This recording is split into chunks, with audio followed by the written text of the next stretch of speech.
Hey, what's up guys, Chris here, and today, the day that this video is being posted, is March 14th, which is Pi Day. And I know that not all countries know what that is because they put the day, then the month, and year.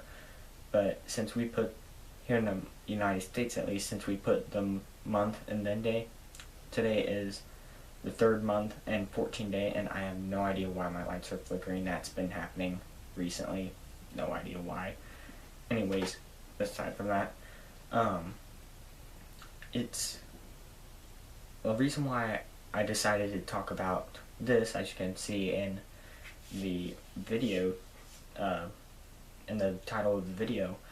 It's going to be talking about a contradiction, a supposedly contradiction in the Bible, but it's not contradicting something else in it, it's contradicting mathematics itself. And you know, I love math. I've always loved math, you know.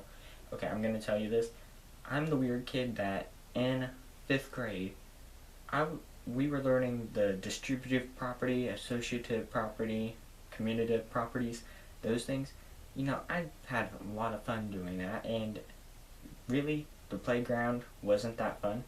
So I was sitting there doing more of that, trying to learn as much as I could, just doing random problems that I came up with. And then the funny thing is, right after we leave the elementary school, that's where my 5th grade was, then they got a new awesome playground, which, whatever, alright.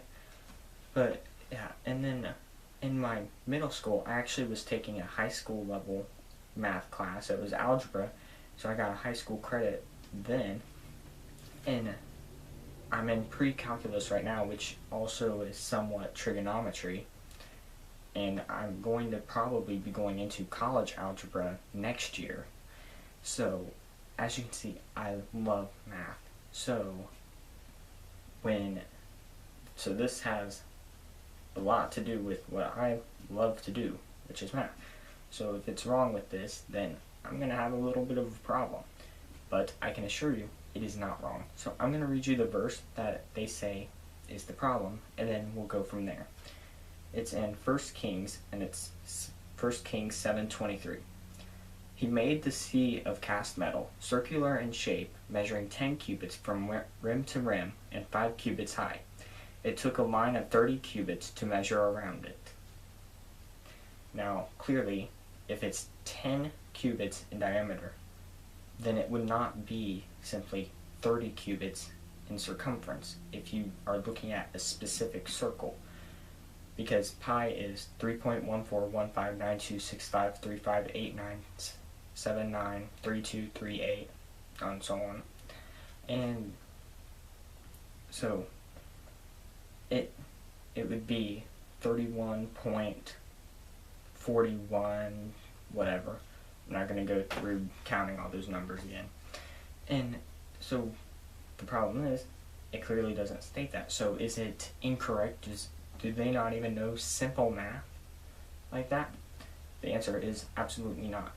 You know, on tests, we're always asked to round. And you know, with pi, it's going to go on forever. The actual value of pi is going on forever. So at some point, you have to round. So if it rounded at a multiple of 10, or at a 10th place or 100th place in the decimal, then, or even in the ones place, then it's not incorrect in what it's saying. Someone could say that it is imprecise, but every number that you get is going to be imprecise then, unless you put like 10 pi. That just says it's 10, the diameter is 10 times pi is the circumference. But, you know, I was in chemistry class, and I also even asked my chemistry teacher for physics notes. It's laying down here in a pile of stuff that I've been looking through, and which just reminded me, I actually have I asked my teacher, my math teacher, before I left the high school to go to the career center. I was asking if I could have one of his books to learn more in, and I was just wanting to borrow it. and this was my math teacher. I'm not sure if I just said that. I got distracted by the flashing light. Anyways, I was just wanting to borrow it for a little while to learn more. No, he actually gave me his teacher copy because he hadn't used it in a while, so he just gave it to me. So I'll post a picture of that later after I post this video so that you guys can see what I'm talking about. Know that I'm not just lying. Anyways, back to this. In my chemistry class and in physics, there's such a thing as significant figures, where when you're giving the answer, you need to round to a certain thing. And I'm going to link an article in the description below that talks about this, and it says the same thing because, well, that's what happens. When you're doing 10, and if you're, say you're doing 10 times pi, you would not put 31 something because you have to stay with the significant figure, so it would actually be 30. Now, of course, they probably didn't have significant figures as we know it back then, because that's a concept we've come up with as time passed, but the same idea applies. They rounded it, probably. Now, going with this, it's important to realize it says that it's 10 by 10 going on the from rim to rim. That does not necessarily mean that it's like right from the rim it goes straight down and curves and then goes like that. It could be where it goes like this and then it comes up on the other side and goes off like that. Do you see what I'm trying to say? And so it could still be 10 cubits across, and it even says in 1 Kings 7:26, it was a handbreadth in thickness, and its rim was like the rim of a cup, like a lily blossom. It held 2,000 bats. Okay, so that supports that idea. So then when it's talking about it's 30 cubits in circumference, it's most likely talking about where the water would actually go in there, because that's what's important. You're not going to care about what the circumference of the rim is, because that has absolutely no value as to how much water it can hold. So it could still be 10 cubits going across from rim to rim, but in the actual where the water is going, then it would be 30 cubits in circumference. So there's multiple. This is a false dilemma then, saying that it contradicts basic math. It does not. Either it rounds it, or it rounds it and it's referring to from rim to rim, and then the circumference around the main part of it, not around the rim itself.